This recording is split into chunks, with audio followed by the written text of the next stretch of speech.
Hello ma'am. எப்படி இருக்கீங்க? Okay, உங்க பேர் என்ன ma'am? Doctor Jayachitra Anbuselvan.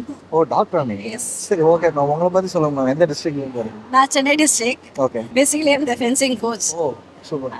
So 2003ல நம்ம எஸ்ஜேடியில் வந்து ஃபென்சிங் இன்ட்ரடியூஸ் பண்ணாங்க. ஓகே. நம்ம கவர்மெண்ட் வந்து இந்த ஆப்பர்ச்சுனிட்டிஸை வந்து அஸ் ஏ பிளேயராக எனக்கு ஒரு ட்ரைனிங் கொடுத்தாங்க.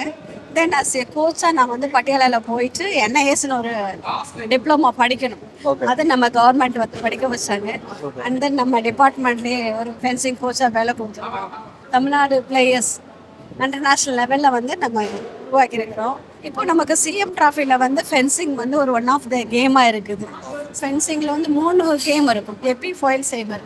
அப்போ 3 ஃபஸ்ட்டு வந்துடும், 3 செகண்ட் வந்துடும், 3 தேர்டு வந்துடும். அதில் வந்து பார்த்தீங்கன்னா பையன்களுக்கு ஒரு குரூப் இருக்குது, கேர்ள்ஸுக்கு ஒரு குரூப் இருக்குது இல்லைங்களா. ஆக்சுவலாக வந்து ஃபென்சிங் வந்து ஒலிம்பிக்கோடைய முதல் விளையாட்டு.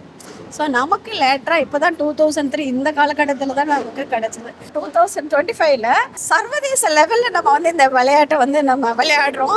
இப்போ when I am going outside of the country போகும்போது ப்ரைடாக இருக்கும். இப்போ வந்து ஒரு அத்லெட்டிக்ஸில் அச்சீவ் பண்ணுறது, அதாவது அந்த கேமில் நமக்கு முன்னாடி இருந்தது, வாலிபால்லாம் இருந்தது, கபடியெல்லாம் இருந்துச்சு, ஃபென்சிங் இருந்தது அப்படி கிடையாது. இப்போ அந்த ஃபென்சிங் கிடச்சி அந்த ஃபென்சிங்கில் நாங்கள் எனக்கு இன்டர்நேஷ்னல் டாப் அப்படிங்கிற ஒரு லெவலுக்கு வந்துட்டோம் இல்லையா.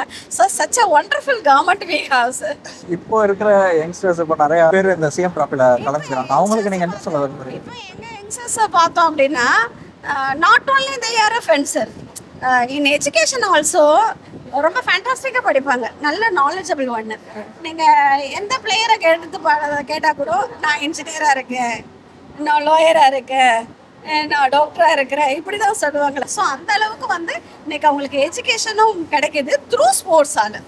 ஸோ ஃபென்சிங்கில் வந்து அவங்க அந்த ஸ்டேட் மெடல் வந்ததுக்கப்புறம் டாப்பாக என்ன பண்ணுறாங்கன்னா காலேஜ் அட்மிஷன் கிடச்சிருது.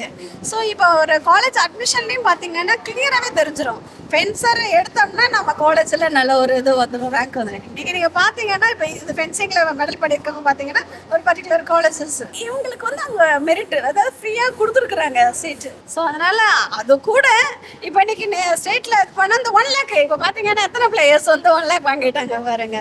3 ஈவெண்ட்லேயும் 3 லட்சம் ரூபாய் வந்துருச்சுங்களா.